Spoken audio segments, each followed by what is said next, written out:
Mega DSC selection ను ఒక collection వ్యవహారంలా మార్చేశారు. పేరుకే మెగా, మిగతాదంతా దగానే. దేశంలో నీట్ పేపర్ లీక్ను మించిన అతిపెద్ద స్కామ్ ఈ దగా డిఎస్సి.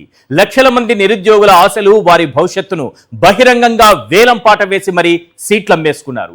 జగన్ హయాంలోనే 6100 పోస్టులకు నోటిఫికేషన్ ఇస్తే దాన్ని అడ్డుకుని ఉద్దేశపూర్వకంగా ఆలస్యం చేసి దానికి మరో 10,000 పోస్టులు కలిపి 16,000 పోస్టులతో మెగా డిఎస్సి అని డప్పు కొట్టుకున్నారు. క్రెడిట్ తీసుకుంటే తీసుకున్నారు సార్, నిరుద్యోగులకు న్యాయం జరిగితే చాలని అంతా అనుకున్నారు. కానీ ఇది క్రెడిట్ క్లెయిమ్ మాత్రమే కాదు, దీని వెనుక అతిపెద్ద స్కామ్ కూడా దాగుందని ఆధారాలతో సహా తేలిపోయింది. చంద్రబాబు పెట్టిన తొలి సంతకమే మెగా వెన్నుపోటుకు నాంది అని అందరికీ అర్థమైంది. డిఎస్సి క్వశ్చన్ పేపర్లను ఎస్ఈఆర్టీ తయారు చేస్తుంది, పరీక్ష నిర్వహణను డిఎస్సి కన్వీనర్ చూస్తారు. కానీ చంద్రబాబు గారి ప్రభుత్వం డిఎస్సి కన్వీనర్ను పక్కన పెట్టి క్వశ్చన్ పేపర్ల తయారీ, పరీక్షల నిర్వహణ ఈ 2 కీలక బాధ్యతలను ఎస్ఈఆర్టీ డైరెక్టర్కే అప్పగించారు. అక్కడే ఈ కుంభకోణానికి బీజం పడింది. పరీక్ష నిర్వహణ బాధ్యతలు నిర్వర్తించినటువంటి అవుట్సోర్సింగ్ ఉద్యోగి నవీన్ కు ఫస్ట్ ర్యాంక్ రావడం, అయినా అతనికి ఉద్యోగం ఇవ్వకుండా అతని ఐడి డేటాను మాయం చేయడం, దీంతో అతను కోర్టుకు వెళ్లడంతో డిఎస్సి స్కామ్ వెలుగులోకి వచ్చింది. దీనిపై వైఎస్ జగన్ ఈరోజు ప్రెస్ మీట్ పెట్టి మొత్తం వివరాలు అన్ని ఆధారాలతో సహా ప్రజల ముందు ఉంచారు. నవీన్ అంశానికి సంబంధించి ఏం మాట్లాడారో ఒకసారి స్క్రీన్ పైన చూద్దాం. ఈ వ్యక్తి పరీక్ష నిర్వహణ వ్యవస్థలో ఉండడం, అదే వ్యక్తి అవే పరీక్షల్లో టాప్ ర్యాంకులు రావడం, నిజంగా ఇది అతిపెద్ద స్కామ్ కు సాక్ష్యం కాదా అని అడుగుతా ఉన్నా. ఇక్కడ నుంచి ఇంకా ఎంతమందికి లీక్ అయిందో ఇది కనిపిస్తా ఉంది. కనిపించినవి ఇక్కడ నుంచి ఇంకెంతమందికి లీక్ అయిందో అనేది కనిపించడం, అది ఇంకా లోతుగా పోతే తెలుస్తుంది. ఈ క్యాండిడేట్ నిజంగా మెరిట్ తో ర్యాంకు సాధించాడు అని మీరు భావించి ఉంటే ఇంకా ఆశ్చర్యం ఏమిటో తెలుసా? ఇక్కడ చూడండి, ఇంట్రెస్టింగ్ గా ఉంది కథ. ఇదే క్యాండిడేట్ ఇంత మంచి ర్యాంక్ వచ్చింది కదా, మరి క్యాండిడేట్కి ఉద్యోగం రావాలి కదా.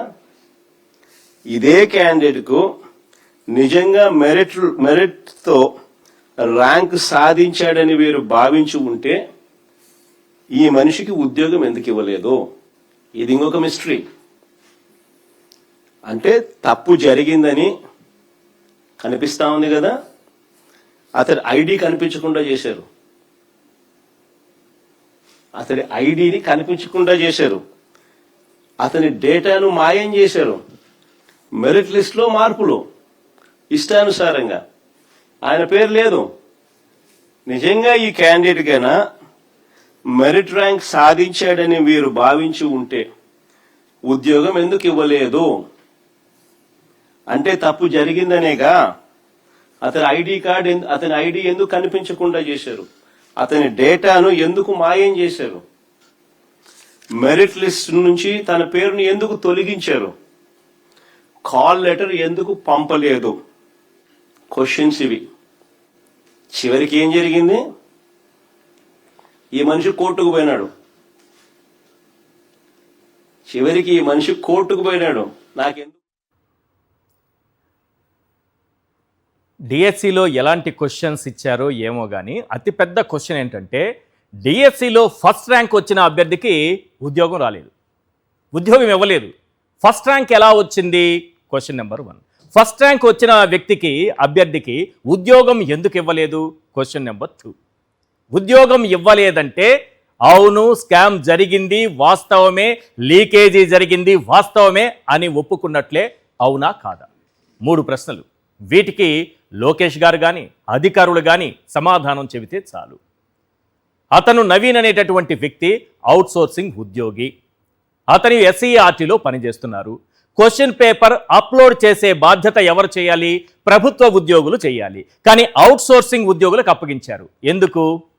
బాగా బుర్రబెట్టి ఆలోచించండి, ఎందుకు అవుట్సోర్సింగ్ వాళ్ళకి అప్పగించారని. రేపు దీనిపైన ఈ అంశం వెలుగులోకి వచ్చి ఈ స్కామ్ బయటపడి రేపేదైనా విచారణ, సిబిఐ లాంటి విచారణ జరిగితే మేము కాదు చేసింది, అధికారంలో ఉన్న మేము చేయలేదు, ఇది ఎవరు చేశారంటే అవుట్సోర్సింగ్ వాళ్ళు చేశారని చెప్పి తప్పించుకోవడానికి అవుట్ సోర్సింగ్ వాళ్ళతో అప్లోడ్ చేయించారు. వాళ్ళతో ఎవరైనా అప్లోడ్ చేయిస్తారా? అవుట్ సోర్సింగ్ ఉద్యోగులతో, బయట వ్యక్తులతో ఎవరైనా క్వశ్చన్ పేపర్ అప్లోడ్ చేయిస్తారా? ఆ బాధ్యతలు వాళ్ళకు అప్పగిస్తారా? అతను అవుట్ సోర్సింగ్ ఉద్యోగి, ఫస్ట్ ర్యాంక్ కొట్టేశాడు. ఎలా కొట్టేశారు? పేపర్ లీకేజీ జరిగిందనేది అర్థమవుతోంది. పోనీ ఫస్ట్ ర్యాంక్ వచ్చిన అభ్యర్థికి మీరేమైనా ఉద్యోగం ఇచ్చారా? ఇవ్వలేదు. ఎందుకంటే పట్టుబడిపోతామని. అతనేం చేశాడు? వెంటనే కోర్టుకు వెళ్ళాడు. తాను అవుట్ సోర్సింగ్ ఉద్యోగిగా పనిచేస్తున్నట్లు కూడా చెప్పుకున్నాడు. అంటే స్కామ్ అనేది మొట్టమొదట ఇక్కడే ప్రారంభమైంది. ఈ అతిపెద్ద స్కామ్లో స్పోర్ట్స్ కోటా సీట్ల భర్తీ మరో బిగ్ స్కామ్. స్పోర్ట్స్ కోటా అంటే నిజమైన క్రీడా ప్రతిభకు గౌరవం. కానీ చంద్రబాబు ప్రభుత్వం దాన్ని ఉద్యోగాల దళారీ వ్యవస్థగా మార్చేసింది.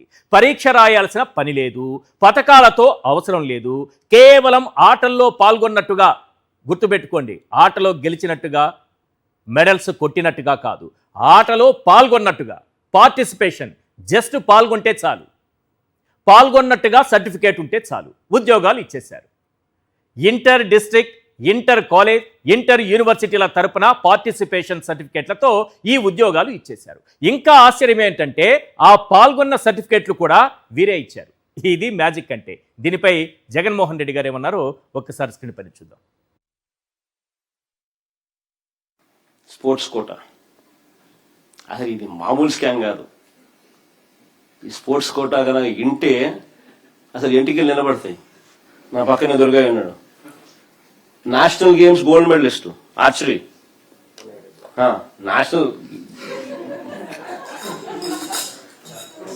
Games gold medalist. 1:1 పిలిచినారు కాల్ లెటర్, 1:1 కాల్ లెటర్ పిలిచినారు, సర్టిఫికేట్లు వెరిఫైడ్, ఉద్యోగం రాలా. నా పక్కనే కూర్చున్నాడు. చంద్రబాబు ఆయన కొడుకు ఇద్దరు కలిసి స్కీము స్కాము. ఒక్కసారి ఈ గమనిస్తే ఈ స్కీములో స్కాము ఆశ్చర్యం అనిపిస్తుంది. గతంలో ఎప్పుడూ జరగని విధంగా స్పోర్ట్స్ కోటా అభ్యర్థులకు డిఎస్సి పరీక్షలు రాయాల్సిన అవసరం లేదంట. ఇంతవరకు హిస్టరీలో ఎప్పుడు జరగల. రాత పరీక్షలు లేకుండా కేవలం స్పోర్ట్స్ సర్టిఫికెట్ల ఆధారంగా Hindi, maths, social science, English ఇంకా ఇలాంటి సబ్జెక్టులకు డిఎస్సి పరీక్షలు రాయకుండానే టీచర్ ఉద్యోగాలు ఇచ్చేసే కార్యక్రమం చేశాడు. దీనికి ముందుగానే, ఈ జీవోలు ఇవ్వడానికి ముందుగానే వారి వద్ద నుంచి వసూలు కార్యక్రమాన్ని ఇంకో పక్క స్టార్ట్ అయిపోయినాయి.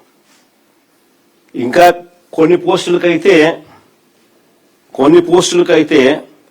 ఉద్యోగం వచ్చిన తర్వాత డిఎస్సి పరీక్ష ఎలాగో రాయాల్సిన పనుల, ఉద్యోగం వచ్చిన తర్వాత నింపాదిగా డిగ్రీ కూడా సాధించుకునేదానికి 5 ఏళ్ళు టైం ఇచ్చినారు.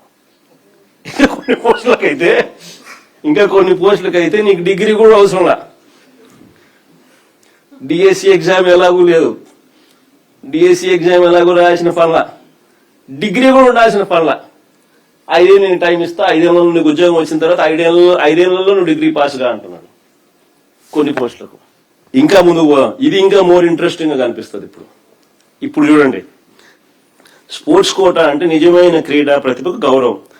కానీ ఈ ప్రభుత్వం దాన్ని ఉద్యోగాల దళారీ వ్యవస్థగా మార్చింది. క్రీడా ప్రతిభను చూడలేదు, ఫలితాలు చూడలేదు, బ్యాకప్ సర్టిఫికెట్లు కూడా లేవు. కేవలం ఆటల్లో పాల్గొన్నట్టుగా సర్టిఫికెట్ ఉంటే చాలు. Forget about medals. Inter district, inter college, inter universities తరపున పార్టిసిపేట్ చేసిన సర్టిఫికెట్లతో ఉద్యోగాలు ఇచ్చినారు.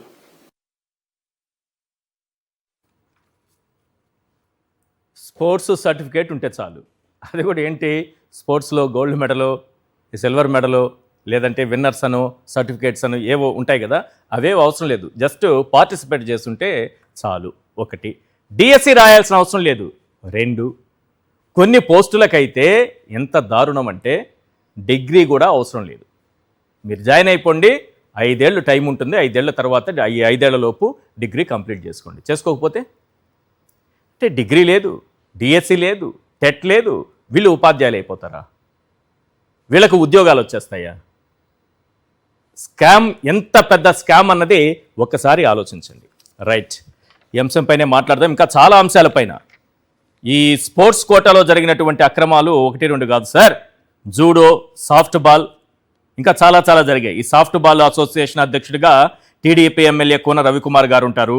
జూడో అసోసియేషన్ గౌరవ అధ్యక్షులుగా మన విశాఖ ఎంపీ ఆ గీతం యూనివర్సిటీ 5,000 కోట్ల రూపాయల భూములు, విలువైన భూములు కొట్టేసినటువంటి వ్యక్తి అని పేరున్నటువంటి భరత్ గారు, అందులోనూ మన లోకేష్ గారికి తోడల్లుడు. ఇట్లా మంచి మంచి డిగ్రీలు ఆయన వెనకాల ఉన్నాయి. కానీ ఏ డిగ్రీ లేకపోయినా సర్టిఫికేట్లు ఇచ్చేసి ఉద్యోగాలు అయితే పట్టేశారు. 180 కోట్ల రూపాయల కరెంటు బిల్లులు బకాయిలు పెట్టినటువంటి ఇక్కడ గీతం యూనివర్సిటీ హైదరాబాద్లో. ఆ గీతం యూనివర్సిటీని నడిపేటటువంటి మన ఎంపీ గారు, ఆ ఎంపీ గారు జూడో అసోసియేషన్ గౌరవ అధ్యక్షులుగా ఉంటారు. అదే జూడోలో 39 మందికి ఉద్యోగాలు వస్తాయి సార్. 39 మందికి పార్టిసిపేషన్ సర్టిఫికేట్ తీసుకెళ్ళిపోతే ఉద్యోగాలు ఇచ్చేశారు. ఈ అంశాలన్నిపైన క్లియర్గా మాట్లాడుకుందాం. అందులోనూ పేపర్ లీకేజీ, పరీక్షల పేపర్ల లీకేజీ, ఇలాంటి ఉద్యోగాలకు నిర్వహించేటటువంటి కాంపిటేటివ్ ఎగ్జామ్స్కి సంబంధించినటువంటి ఈ ఎగ్జామ్స్ అన్నింటి ఈ పేపర్లు, ఈ లీకేజీలో మనం టాప్ ఉంటాం. చంద్రబాబు నాయుడు గారు ఎప్పుడు సీఎంగా ఉన్నా పాపం ఎగ్జామినేషన్ పేపర్లన్నీ హాయిగా నవ్వుకుంటూ స్వతంత్రంగా బయటకు వచ్చేస్తాయి. ఎగ్జామ్ కండక్ట్ చేయకుండానే ముందుగానే బయటకు వస్తాయి. అవి ఎంత స్వాతంత్రం అంటే వాటికి, చంద్రబాబు నాయుడు గారు అధికారంలో ఉన్నారంటే వాటికి స్వాతంత్రం వచ్చినట్టే. ఏ లీకేజ్లు ఏ సంవత్సరంలో ఎలా జరిగాయనేది కూడా క్లియర్గా మాట్లాడుకుందాం. రైట్, చర్చలో పాల్గొంటున్నారు శేఖర్ రెడ్డి గారు, వైఎస్ఆర్సీపీ అధికార ప్రతినిధి, ఇంద్రనీల్ గారు సీనియర్ అనలిస్ట్, అలాగే డిఎస్సి క్యాండిడేట్స్ అభ్యర్థులు 3 ఉన్నారు. నవ్యత గారు చిత్తూరు జిల్లా నుంచి, ఝాన్సీ గారు కడప జిల్లా నుంచి, అలాగే లవకుమార్ గారు ఈస్ట్ గోదావరి జిల్లా నుంచి. ఎస్, ముందుగా నవ్యత గారితో మాట్లాడదాం.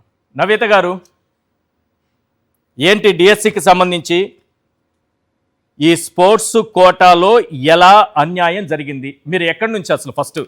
చిత్తూరు జిల్లా అంటే ఏ ప్రాంతం నుండి, ఏ నియోజకవర్గం? చిత్తూరు జిల్లాలో ఏ నియోజకవర్గం అండి మీది? ఏ ప్రాంతం? ఆడియో మ్యూట్లో ఉంది, ఒకసారి చూడండి మేడం. వినిపిస్తుందా sir? Yeah, clear madam, please చెప్పండి. సార్, నేను చిత్తూరు డిస్ట్రిక్ట్ తిరుపతి నుంచి మాట్లాడుతున్నాను. Yes. నేను మొన్న జరిగిన 2025 డిఎస్సి లో చిత్తూరు డిస్ట్రిక్ట్ నుంచి SA English and SA social కి నేను అప్లై చేశాను స్పోర్ట్స్ కోటాలో. సో మాకు వెరిఫికేషన్ రమ్మని చెప్పి మెసేజ్ కూడా వచ్చింది, కాల్ లెటర్ కూడా వచ్చింది, వెళ్ళడం కూడా జరిగింది. అక్కడ వెరిఫికేషన్ లో కూడా నాకు అన్ని చేసి ఎటువంటి రిమార్క్స్ లేవని నాకు ఇది కూడా ఇచ్చారు సార్. మీరు చూస్తున్నట్టయితే ఇచ్చారు. అక్కడ వెరిఫికేషన్ అంతా క్లియర్ గా ఉంది, మీకు ఇంకో జాబ్ ఇవ్వచ్చు అని మాకు ఇది నోటిఫికేషన్ ఇది కూడా ఇచ్చారు సార్. ఫస్ట్ కాల్ లెటర్ ఇచ్చింది 1:1. అన్ని ఇచ్చిన తర్వాత ఒక ఉద్యోగానికి ఒక పోస్ట్ కి ఒకరిని పిలిచారు, ఒక అభ్యర్థిని పిలిచారు, అంతేనా? 1:5 పిలిచారు సార్. మీకు స్పోర్ట్స్ కోటాలో 1:5 పిలిచారు. అన్ని అయిపోయిన తర్వాత మేము ఉన్నది చిత్తూరు డిస్ట్రిక్ట్ లో 3 పోస్టులు ఉంటే మేము వెళ్ళిన తర్వాత వెరిఫికేషన్ తర్వాత మెరిట్ లిస్ట్ సార్. మాకు మెరిట్ లిస్ట్ లో నేను 2nd ప్లేస్ లో ఉన్నాను అనమాట. నాకు అక్కడ మెరిట్ లిస్ట్ లో కూడా ఎటువంటి రిమార్క్స్ లేవు, యువర్ క్వాలిఫైడ్ అని చెప్పి ప్రయారిటీ నెంబర్ 72 కూడా ఇవ్వడం జరిగింది. కానీ సెలక్షన్ లిస్ట్ వచ్చిన తర్వాత అందులో నా పేరు లేదు సార్. ఎక్కడో 5th ర్యాంక్ లో ఉన్న అమ్మాయికి జాబ్ ఇచ్చారు. ఆ అమ్మాయికి ఏంటంటే బ్యాకప్ లేదు, అప్లోడ్ చేసినప్పుడు చేసిన సర్టిఫికేట్స్ ఒకటి, వెరిఫికేషన్ తీసుకొచ్చిన సర్టిఫికేట్లు ఒకటి అని చెప్పి ట్యాపాలే అందులో రిమార్క్స్ ఇచ్చేసారు. మీరు ఎలిజిబుల్ కాదని చెప్పి కూడా ఇచ్చేసారు అనమాట. కానీ అటువంటి అమ్మాయికి పోస్ట్ ఇచ్చారు సార్. మేము శాపాలని అడిగి అనుకోవడం జరిగింది, నాకు ఎందుకు సార్ ఇలా పోస్ట్ ఇవ్వలేదు, 2nd ర్యాంక్ లో ఉన్న నాకు ఇవ్వకుండా 5th ర్యాంక్ లో ఉన్న అమ్మాయికి ఇచ్చారు అంటే, మీ సర్టిఫికేట్స్ ఫేక్ అండి, ఇట్లా ట్యాంపర్డ్ అయ్యాయి, మీవి చెల్లవు అని చెప్పారు. అలాంటప్పుడు నాకు ఎక్కడ ఎందులోనూ రిమార్క్స్ చూపించలేదు సార్. నావి ఫేక్ అయితే యూనివర్సిటీ ఇచ్చిన జెన్యూనిటీ సర్టిఫికేట్ లో కూడా నా పేరు ఉంది సార్. మీరు చూసినట్టయితే 7th నవ్యత. మనం చాలా అమాయకంగా ఉంటామండి. ఇన్ని చదువులు చదివిన తర్వాత కూడా అతను మీ సర్టిఫికేట్స్ ఫేక్ అన్న తర్వాత కంప్లైంట్ ఇవ్వాల్సింది. యూనివర్సిటీ ఇచ్చినటువంటి సర్టిఫికేట్స్ ని ఫేక్ అన్న వాళ్ళు ఫేక్ అధికారులు మీకు ఇంకో వదిలిపెట్టకూడదు విషయం మీరు. చెప్పాలి సార్, నేను ఏ యూనివర్సిటీ నుంచి అయితే చదివి ఆడి సర్టిఫికేట్స్ తెచ్చుకున్నానో ఆ సదరు అమ్మాయి కూడా అదే యూనివర్సిటీ నుంచే సర్టిఫికేట్స్ తెచ్చుకునింది. అంటే నావి ఫేక్, అమ్మాయి ఫేక్ కాదా సార్? మ్మ్. అది ఎలా కుదురుతుంది సార్? అందులో నా చూసుకుంటే నేను ఆల్ ఇండియా ఇంటర్ యూనివర్సిటీ ఆడాను అనమాట, బాల్ బ్యాడ్మింటన్. ఆ Ball అమ్మాయి badminton. సౌత్ జోన్ యూనివర్సిటీ ఆడింది. మ్మ్. ప్రయారిటీ ఎలా తీసుకున్నా నాకే ఇవ్వాలి సార్. ఓకే. ఆ అమ్మాయికి క్లియర్ గా ఇచ్చేసారు సార్ మెరిట్ లిస్ట్ లో, మీరు ఇలా అప్లోడ్ చేసినవి బ్యాకప్ లేదండి, మీకు జాబ్ ఇవ్వడం కుదరదు, యువర్ నాట్ ఎలిజిబుల్ అని చెప్పి ఇచ్చేసారు మ్మ్. రిమార్క్స్ లో కూడా. కానీ మీరు అమ్మాయి జాబ్ బాల్ బ్యాడ్మింటన్ లో ఏ ఏ సర్టిఫికేట్లు మీకున్నాయి, ఏ ఏ లెవెల్స్ లో మీరు ఇది ఆడారండి? నేను ఇంటర్ కాలేజ్ గట్ట ఆడాను, ఆల్ ఇండియా ఇంటర్ యూనివర్సిటీ 2 సార్లు ఆడాను సార్. ఓకే. దానికి సంబంధించిన ఫామ్ 3 కూడా నేను సబ్మిట్ చేయడం జరిగింది sir. Hmm.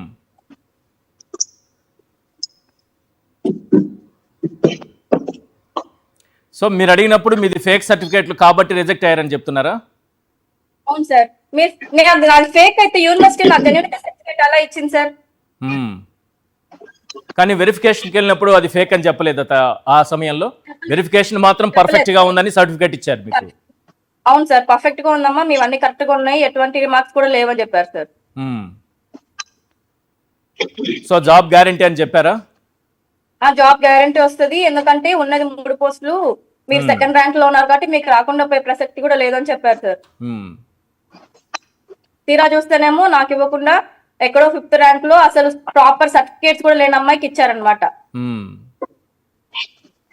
So what next? వాళ్ళేమో మేము అడిగితే ఎటువంటి రెస్పాన్స్ లేదు సార్, అసలు ఏమి రెస్పాన్స్ కూడా ఇవ్వరు. నెక్స్ట్ టైం చూస్తాము, ఈసారి అసలు ఏం జరిగిందో అసలు నో రెస్పాన్స్ సార్ వాళ్ళ దగ్గర నుంచి. మ్మ్. ఇలా అయితే మేము ఎందుకు సార్ స్పోర్ట్స్ ఆడి కష్టపడి చదివి రాయడం? నేను టెట్ కూడా రాశాను సార్, టెట్ రాసి క్వాలిఫై అయిన తర్వాత నేను డిఎస్సికి అప్లై చేసుకున్నాను. ఓకే.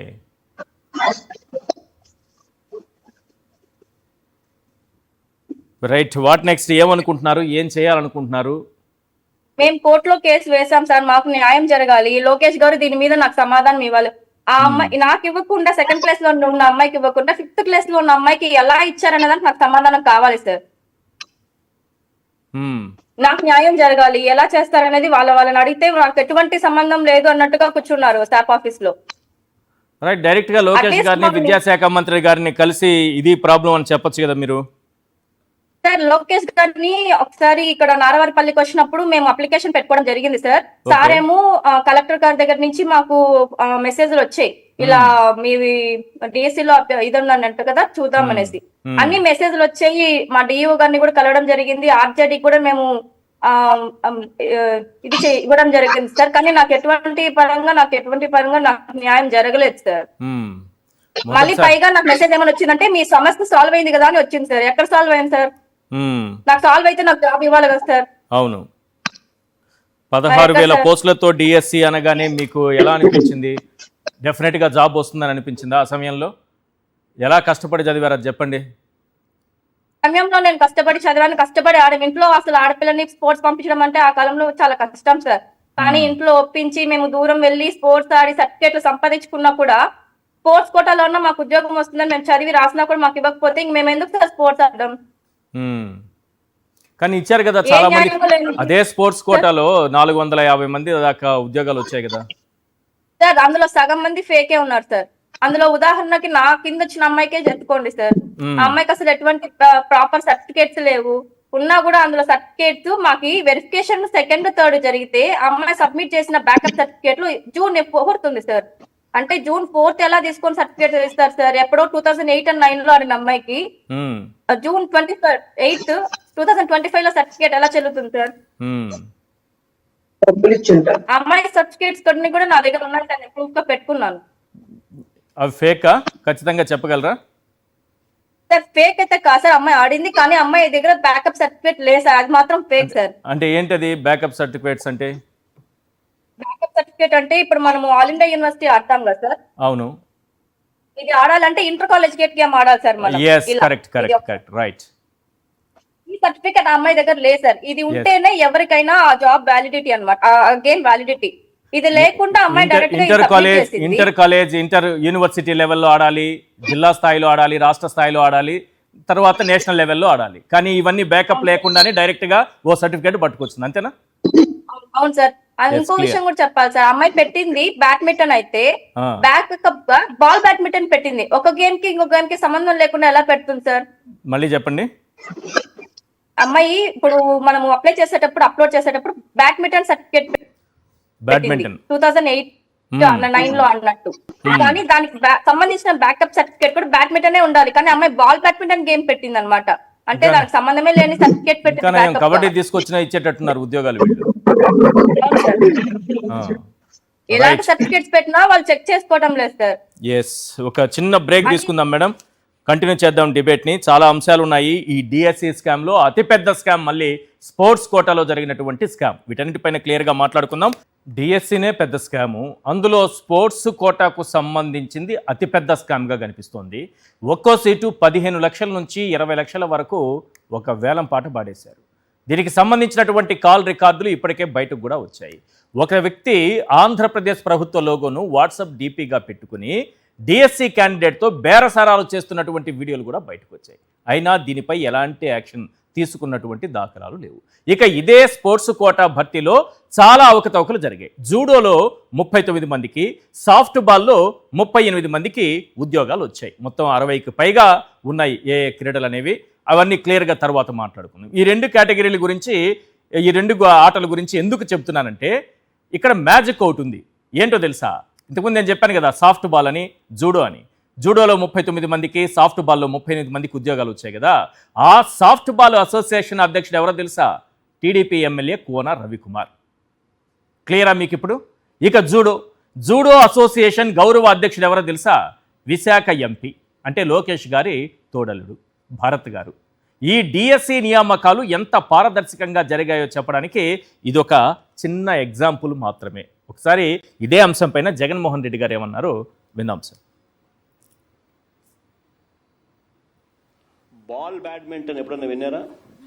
బాల్ బ్యాడ్మింటన్ ఆటలో 48 మందికి, ఖోఖోలో 49 మందికి, జూడోలో 39 మందికి, సాఫ్ట్ బాల్లో 38 మందికి, ఫెన్సింగ్లో 13 మందికి పాల్గొన్నందుకు ఉద్యోగాలు వచ్చాయి. ఇందులో ఇప్పుడు వినండి, భలే ఇంట్రెస్టింగ్ కథ. ఇందులో సాఫ్ట్ బాల్ అసోసియేషన్ అధ్యక్షుడు ఎవరో తెలుసా? మన టీడీపీ ఎమ్మెల్యే ఆముదాల వలస కోన రవికుమార్. ఇంకా ఆశ్చర్యం, జూడో అసోసియేషన్ గౌరవ అధ్యక్షుడు ఎవరో తెలుసా? జూడో అసోసియేషన్ గౌరవ అధ్యక్షుడు విశాఖపట్నం ఎంపీ లోకేష్ తోడలుడు ఎంపీ భరత్. అంటే వీళ్ళే పాల్గొన్న సర్టిఫికెట్లు ఇస్తారు, వీళ్ళే వాటిని ధృవీకరిస్తారు, వీళ్ళే పాల్గొన్న సర్టిఫికెట్లు ఇస్తారు, వీళ్ళే దాన్ని ఆథెంటికేట్ చేస్తారు, ధృవీకరిస్తారు.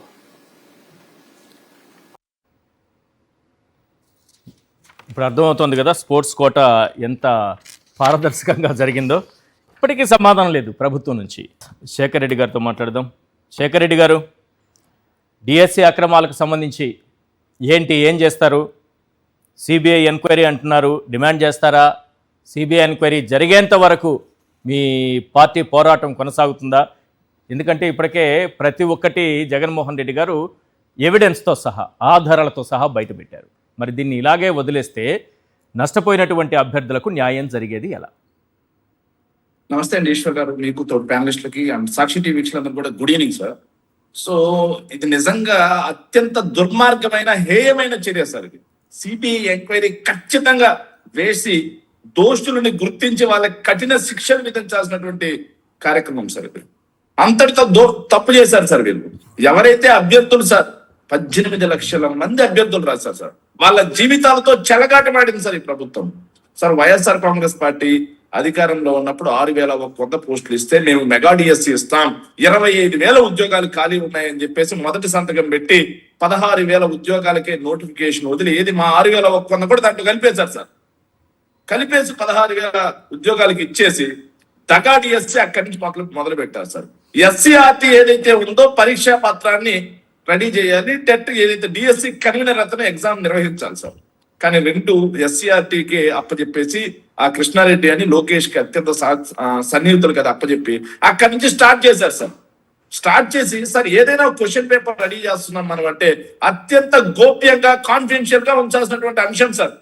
కానీ దాన్ని పూర్తిగా అవుట్ సోర్సింగ్ కాంట్రాక్ట్ ఎంప్లాయీస్ చేతిలో పెట్టారు సార్. అంటే ఏదైనా జరిగితే అవుట్ సోర్సింగ్ కాంట్రాక్ట్స్ ఎంప్లాయీల నెత్తి మీద వేసేద్దాం. కరెక్ట్.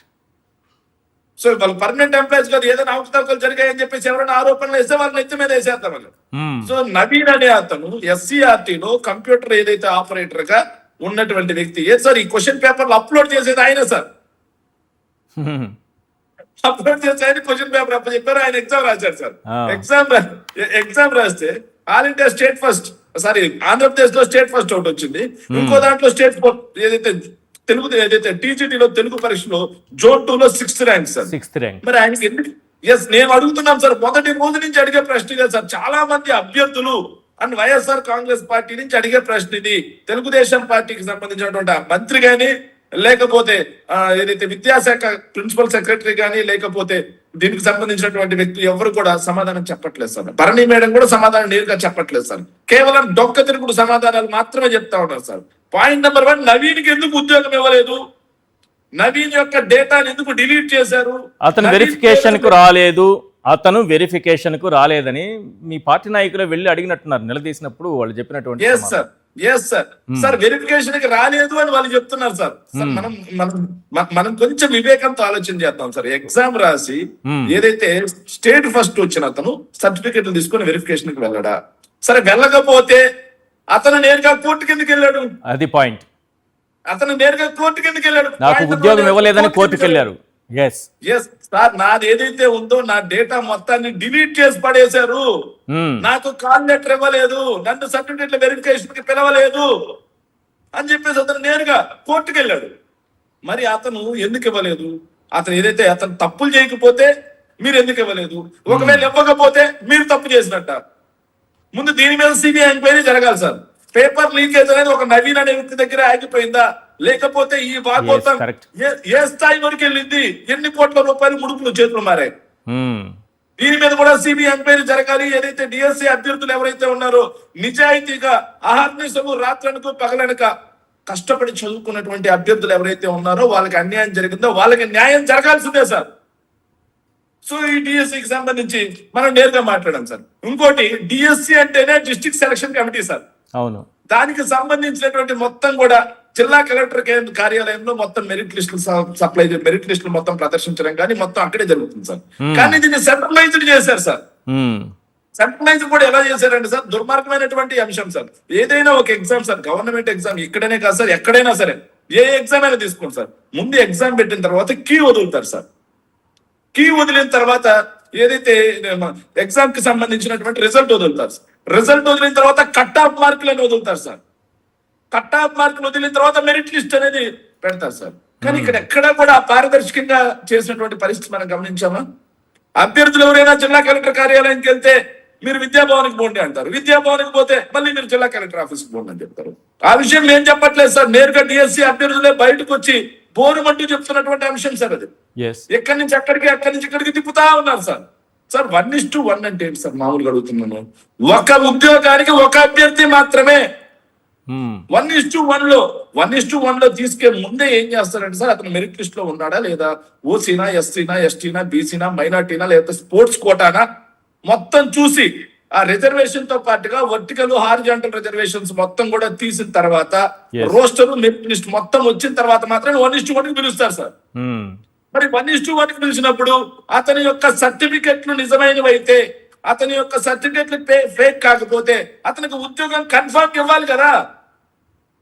సో చరిత్ర అదే చెప్తుంది కదా, ఇంతకు ముందు జరిగినటువంటి రిక్రూట్మెంట్స్ మొత్తం కూడా అవే చెప్తున్నాయి. వెరిఫికేషన్ అంతా పర్ఫెక్ట్ అని చెప్పి వాళ్ళకి ఆ తర్వాత కూడా ఒక సర్టిఫికేట్ లాంటిది ఒకటి ఇచ్చి వెరిఫికేషన్ పూర్తయింది పక్కాగా ఉందని చెప్పి మీరు ఎప్పుడు జాయిన్ అవ్వాలో చెబుతామని కూడా చెప్పి పంపిన వాళ్ళకి కూడా ఉద్యోగాలు ఇవ్వకుండా. అదే sir YSR Congress party demand చేస్తుంది అక్కడే. ఇక్కడ స్కామ్ కాదా అని అడుగుతున్నాం మేము. ఇందులో ఎన్ని కోట్ల రూపాయలు ముడుపులు చేతులు మారాయని అడుగుతున్నాం. ఎంతమంది అభ్యర్థుల యొక్క జీవితాలను తల్లకిందులు చేశారు మీరు అని అడుగుతున్నాం. అందుకే సిబిఐ ఎంక్వైరీ మేము నేరుగా కోరుతున్నాం సార్. సిబిఐ ఎంక్వైరీ చేస్తే మాత్రమే దోషులు బయటకు వస్తారు. ఈ నోటిఫికేషన్ లో కోట్లాది రూపాయల సంపద సృష్టి అంటే ఇదేమో సార్ చంద్రబాబు నాయుడు గారికి. కానీ ఇదే విషయం పైన జగన్మోహన్ రెడ్డి గారు ప్రెస్ మీట్ పెట్టినప్పుడు, ఈరోజు పెట్టాక కానీ ఇంతకు ముందు కానీ ప్రశ్నించినప్పుడు కానీ చూస్తే కేవలం విద్యాశాఖకు సంబంధించినటువంటి అధికారులు మాత్రమే రావడం, ఈరోజు కూడా వాళ్ళు మాత్రమే ప్రెస్ మీట్ పెట్టడం, జర్నలిస్టులు అడుగుతున్నటువంటి ప్రశ్నలకు సమాధానం చెప్పకుండా దాటవేయడం జరుగుతుంది. కానీ ముఖ్యమంత్రి కానీ విద్యాశాఖ మంత్రి కానీ ఈ రోజు వరకు బయటకు వచ్చి మాట్లాడింది లేదు. ఎందుకంటారు? సార్ రాష్ట్రంలో గమ్మత్తైన పరిస్థితి నడుస్తుంది సార్. విద్యాశాఖ గురించి విద్యాశాఖ మంత్రి ఏం చూస్తారు అంటే పరిశ్రమల శాఖ చూస్తారు సార్. పరిశ్రమల శాఖ మంత్రి ఏం చూస్తారు అంటే లా అండ్ ఆర్డర్ చూస్తారు సార్. ఏ ఒక్క మంత్రి ఆయనకు సంబంధించినటువంటి శాఖ గురించి మాట్లాడడం కానీ, ఆ శాఖ గురించి రివ్యూ చేయడం కానీ, ఆ శాఖలో సమస్యల్ని పరిష్కరించడం కానీ రాష్ట్రంలో జరగట్లేదు సార్. అందరికీ ఒకటే టాస్క్ ఇచ్చారు సార్. ఆ టాస్క్ ఏంటంటే మీడియా ముందుకెళ్ళి జగన్మోహన్ రెడ్డి గారిని తిట్టడం సార్. అది ఆ టాస్క్ ఇచ్చారు సార్. సార్ ఇక్కడ 18 లక్షల మంది అభ్యర్థుల జీవితానికి సంబంధించిన అంశం ఇది, ఎంతో సున్నితమైన అంశం. సో దీన్ని ఖచ్చితంగా వెలికి తీయాలి అని చెప్పి వైఎస్ఆర్ కాంగ్రెస్ పార్టీ బాధితుల పక్షాన నిలబడి పోరాటానికి సిద్ధమైతే వాళ్ళు చెప్పే మాటలేంటో సార్ తెలుసా సార్? నిజమైన మాటలు సార్. ఫ్లెక్సీలు కూడా కొంతమంది అభ్యర్థుల మీద వ్యక్తిత్వ హననం చేస్తా ఉన్నారు సార్. అవును. ఎవరైతే డిఎస్సి అభ్యర్థులు మాకు అన్యాయం జరిగింది మహాప్రభు అని చెప్పి బయటకు వచ్చి జగన్మోహన్ రెడ్డి గారిని కలిస్తే వాళ్ళ ఫోటోలు వేసి కూడా వాళ్ళ మీద వ్యక్తిత్వ హననం సార్ సోషల్ మీడియాలో. మరోవైపు చూస్తే మేము అడిగిన ఏ ఒక్క ప్రశ్నకి సమాధానం చెప్పకుండా నిన్న గుంటూరులో వేశారు సార్ 10వ తరగతి ప్రశ్న పత్రాలని. ఎంత తప్పుడు వార్తలు, వ్యక్తిత్వ హననమే. అడిగిన దానికి దేనికి సమాధానం ఉండదు. ఇక ఆవిడ వస్తారు సార్, హోంమంత్రి అనిత గారు వచ్చి ఆవిడ మాట్లాడుతున్న మాట ఏంటంటే ఒక్క ఉద్యోగమైనా ఇచ్చారా? చంద్రబాబు నాయుడు గారు కూడా ఒక్క ఉద్యోగమైనా ఇచ్చారా? వాళ్ళ మంత్రులందరూ కూడా ఒక్క ఉద్యోగమైనా ఇచ్చారా? ఛాలెంజ్ చెప్తున్నాను సార్ నేను. Group 1 110, group 2 897, non gazetted 137, degree college lecturers కి 240, జూనియర్ పాలిటెక్నిక్ 148, అసిస్టెంట్ ప్రొఫెసర్స్ కి 326, డిఎస్సి 1998 అభ్యర్థులు 4534 మందిని, డిఎస్సి 2008కి సంబంధించి 2193 మందిని, డిఎస్సి 2014కు సంబంధించి 1654 మందిని, స్పెషల్ డిఎస్సి కింద 1802 మందిని, 1802 మందిని, మొత్తంగా 15,483 టీచర్ పోస్టులు భర్తీ చేశాం సార్ మేము. రమ్మనండి. సో వీటితో పాటుగా 6,100 పోస్టులు నోటిఫికేషన్ ఇస్తే దాన్ని వాళ్ళు రద్దు చేశారు. ఇక పోలీస్ శాఖలో 6,511, medical officers 1,243, homeopathy 53, staff nurse 60,450, గ్రామ సచివాలయ ఉద్యోగులు 1,26,000 మంది, ఇక ఇతర డిపార్ట్మెంట్ కి సంబంధించి 387, మొత్తంగా 2,39,619 శాశ్వత ప్రభుత్వ ఉద్యోగాలు ఇచ్చాం సార్. ఒక్క ఉద్యోగమైనా ఇచ్చారా అని అడిగామని నేను అడుగుతున్నా నేరుగా. 2,39,619 శాశ్వత ప్రభుత్వ ఉద్యోగాలు ఇచ్చాం మేము. కానీ చంద్రబాబు నాయుడు 2014 నుంచి 19 మధ్యలో ఇచ్చింది 34,780. ఎంత తేడా ఉంది సార్? 34,780 ఎక్కడ? 2,39,639 ఎక్కడ? మొత్తంగా 2,05,000 ఉద్యోగాలు ఎక్కడ ఇచ్చాం సార్ నేను? 2,05,000 ఉద్యోగాలు. దాని గురించి రమ్మని డిబేట్ కి. రైట్. అయినా ఒక్క ఉద్యోగం కూడా జగన్మోహన్ రెడ్డి గారు ఇవ్వలేదని ధైర్యంగా ప్రచారం చేసుకున్నారు కదా. ధైర్యంగా ఒక అబద్ధాన్ని చెప్పేటప్పుడు కాస్త భయం ఉంటుంది. కానీ భయం లేకుండా ధైర్యంగా చంద్రబాబు నాయుడు గారి దగ్గర నుంచి ఆయన దగ్గర ఉండే నాయకుల వరకు, ఎల్లో మీడియా వరకు ఒక్క ఉద్యోగం కూడా రాలేదని ఎంత చక్కగా ప్రచారం చేశారు ఎన్నికల్లో. బాగా దెబ్బడినట్టుంది అది కూడా మీకు. సార్ నేను ఇప్పుడు లిస్ట్ మొత్తం చదివాను sir. Group 1, group 2, non gazetted ఇలా మొత్తం చదివాను సార్. 1,30,000 ఉద్యోగాలు ఒకేసారి ఇచ్చారు. ఎక్కడ అవకతవకలు జరగలేదు, ఏ లీకేజీలు లేవే, ఏ స్కాములు లేవే. సార్ నేను అదే అడుగుతున్నాను సార్. 2,39,619 ఉద్యోగాలు ఇస్తే ఎక్కడా కూడా ఒక్క చిన్న అవకతవక లేదు సార్. మరి వీళ్ళు ఇచ్చిన 16,000కి ఎన్ని అవకతవకలు ఉన్నాయో చూడండి సార్. రైట్. ఎంత స్కామ్ ఉందో చూడండి సార్. సార్ దుర్మార్గమైన అంశం ఏంటంటే ఎవరైతే ఏపీ గవర్నమెంట్ యొక్క లోగో పెట్టుకుని అతను కాల్స్ మాట్లాడుతుంటే ఆయన కాల్ రికార్డ్స్ అయితే స్టేషన్ వేయరా, కనీసం ఎంక్వైరీ కూడా చేయరా, అన్ఐడెంటిఫై పర్సన్ అని చెప్తారా, నెంబర్ ఏమిటో తెలుసుకోలేని పరిస్థితుల్లో ఈ పోలీస్ యంత్రాంగం ఉందా సార్? రైట్. లవకుమారి గారు ఈస్ట్ గోదావరి నుంచి ఉన్నారు, అలాగే ఝాన్సీ గారు కడప నుంచి ఉన్నారు, ఇంద్రనీల్ గారు సీనియర్ అనలిస్ట్ కూడా ఉన్నారు, వాళ్ళతో మాట్లాడదాం. రైట్. ఝాన్సీ గారు, ఈ డిఎస్సిలో మీరు స్పోర్ట్స్ కోటాలో కూడా మీరు ఏదో ప్రయత్నం చేసినట్టున్నారు. ఓవరాల్గా ఈ డిఎస్సిలో ఎలాంటి అక్రమాలు జరిగాయి? సార్ నమస్తే సార్. నమస్తే అండి. ఈ డిఎస్సి గురించి చెప్పాలంటే ఒక రోజు సరిపోదండి. అట్లే ఉంది పరిస్థితి, వ్యవస్థ అట్లే ఉంది. సార్ చెప్పినట్టు అట్లే ఇందాక మా చిత్తూరు డిఎస్సి ఆస్పిరెంట్ మేడం గారు చెప్పినట్టు బ్యాడ్మింటన్ లో మేడం సర్టిఫికెట్ పెడితే మేడం గారు బ్యాకప్ సర్టిఫికెట్ పెడితే ఆ అమ్మాయి బెటర్ ర్యాంక్ ఉంటే ఆ అమ్మాయి పైన ఉండే అమ్మాయికి జాబ్ ఇచ్చిండంటే ఏ రకంగా జాబ్ ఇచ్చిండ్రు? ఆ అమ్మాయి బ్యాడ్మింటన్ సర్టిఫికెట్ పెట్టి బ్యాకప్ సర్టిఫికెట్ బాల్ బ్యాడ్మింటన్ అన్నమాట. రెండు గేములు డిఫరెంట్. బ్యాడ్మింటన్ అంటే ఫెదర్ ఈకల్ తో కాక్స్ ఉండేది బ్యాడ్మింటన్, ఆమె original certificate. Ball badminton means yellow ball ఉంటది అనమాట. ఆమె బ్యాకప్ ఏం పెట్టింది? బాల్ బ్యాడ్మింటన్ బ్యాకప్ సర్టిఫికెట్ పెడితే ఆవిడకి ఉద్యోగం ఇచ్చిండ్రు. ఈమెకు బాల్ బ్యాడ్మింటన్ సర్టిఫికెట్ కి బ్యాకప్ బాల్ బ్యాడ్మింటన్ సర్టిఫికెట్ పెడితే ఈమెకు జాబ్ లేదు. అంటే ఏమని అక్కడ బ్యాకప్ సర్టిఫికెట్ ఒక గేమ్ కి ఏది పెట్టినా ఇస్తాం మేము అంటే మీరు డబ్బులు ఇస్తే మేము ఇస్తాం అంతే. ఆమె డబ్బు కట్టింది, ఈమె డబ్బు కట్టి ఉండకపోవచ్చు అంతే. అక్కడ తేడా ఏం లేదు. అక్కడ మనం ఓపెన్ గా మాట్లాడుకోవాలి ఇక్కడ అంతే సార్. బ్యాకప్ బాల్ బ్యాడ్మింటన్ కి బ్యాకప్ ఆమె బ్యాడ్మింటన్ సర్టిఫికెట్ పెట్టింది, అది తప్పు కదా మరి. అంటే సరిగా చూడలేదా? వెరిఫికేషన్ సరిగా చేయలేదా? మరి ఎంత దారుణం అండి ఇది. ఎస్ఏ అసలు ఫిజికల్ ఎడ్యుకేషన్ కి అవమానమైన దారుణం జరిగిపోయింది ఈ డిఎస్సి. ఇంత ఘోరమైన స్కామ్, భయంకరమైన ఫ్రాడ్ చెప్పుకుంటే సిగ్గు పోతది మాకు. ఒక స్పోర్ట్స్ పర్సన్ దుర్గయ్య అనే అతనికి గోల్డ్ మెడల్ ఉంటే ఆయనకి ఉద్యోగం లేదు. నేషనల్ ప్లేయర్స్ కి ఉద్యోగాలు లేవు మాలాంటి వాళ్ళకి. పార్టిసిపేట్ ఇంటర్ కాలేజ్ కాలేజీలో మీకు సార్ చూడండి, ఒక్క నిమిషం ఆగండి సార్ చెప్తా.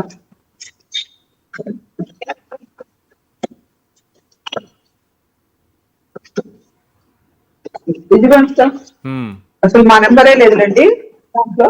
ఇదిగోండి నేషనల్ లో మెడల్ అన్నమాట. రెజ్లింగ్ నేషనల్ రెజ్లింగ్ ఉత్తరప్రదేశ్ లో గోండ్వానా అనే జిల్లాలో ఆడడం జరిగింది నేషనల్ రెజ్లింగ్. ఇంకేంటి ఇంత ఈ లెవెల్లో మేము నేషనల్ లెవెల్లో గేమ్ ఆడినా కూడా మాకు ఉద్యోగాలు లేవు. ఇంటర్ కాలేజ్ జట్ అంటే ఒక కాలేజీ పక్కన ఉండే కాలేజీ వాళ్ళు ఒక కాలేజీలో జరిపే ఆ టోర్నమెంట్ కు వాల్యూ ఉందన్నమాట. పార్టిసిపేషన్ కి వాల్యూ ఉంది. అదే జగన్ సార్ చెప్పినట్టు పార్టిసిపేషన్ ఊరికి ఆడతారు అంతే. వాళ్ళు విన్నర్స్ రన్నర్స్, వాళ్ళు గెలిచిన వాళ్ళు గెలవలేదు అనేది సెకండరీ. ఆడితే చాలు, టీమ్ లో ఉండి సంస్థలు కూడా సర్టిఫికెట్లు ఇచ్చేస్తాయి కదా. ఇప్పుడు సర్టిఫికెట్ ఎవరైనా తెచ్చుకోవచ్చు కదా. పార్టిసిపేషన్ అంటే ఈజీ కదా అది. అంతే కదా సార్. డబ్బులు ఇప్పుడు వీళ్ళందరూ జూడో సాఫ్ట్ బాల్ వీళ్ళందరూ ఫ్రెంచ్ కొన్నోళ్ళే మరి. వీళ్ళందరూ కొన్నోళ్ళే సార్. మరి లేకపోతే 421 స్పోర్ట్స్ పర్సన్స్ ఒరిజినాలిటీ ఉంటే వాళ్ళు మరి మీడియా ముందుకు రావచ్చు కదా. మా ఒరిజినాలిటీ ఇదండి, మా బ్యాకప్ ఇదండి, మా నేషనల్ ఇదండి, మా స్టేట్ ఇదండి, ఇంటర్ డిస్ట్రిక్ట్ ఇదండి, డిస్ట్రిక్ట్ ఇదండి రావచ్చు. మీడియా ముందు పెట్టచ్చు కదా. మీడియా ముందుకు రావచ్చు కదా. మరి మేము ఇది ఆడినాం, మేము ఒరిజినల్ గా ఆ ఇయర్ ఆడినాము, ఇయర్ ఆడినామని ఇయర్ చెప్పచ్చు కదండి.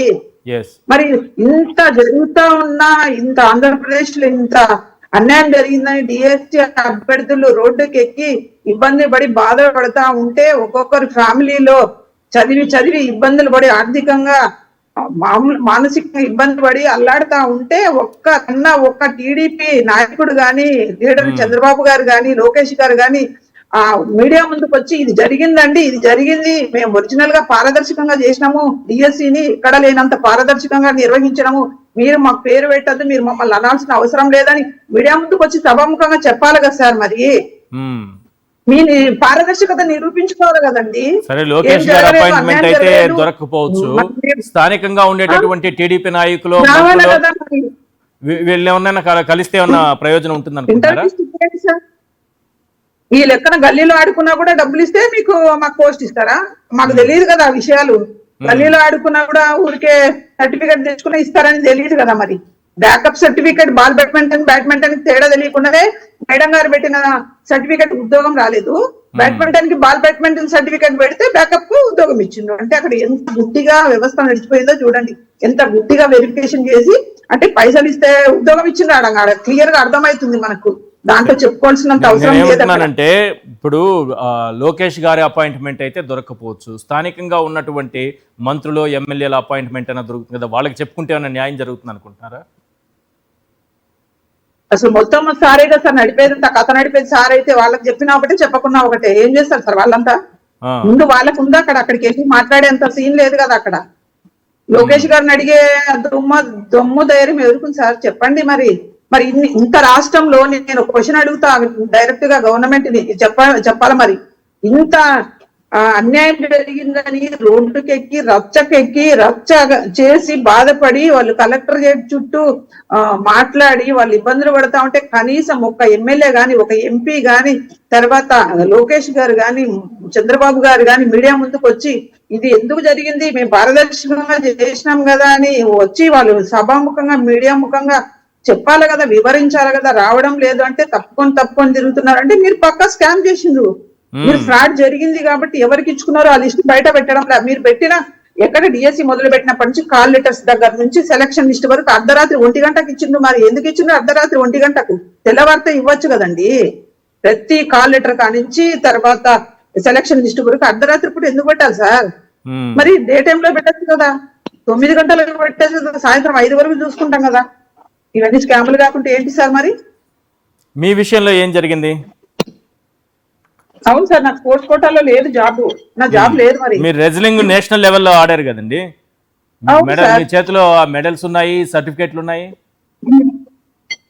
ఇవ్వాలి కదా. మరి విషయం మాస్ కాపింగ్ జరిగింది.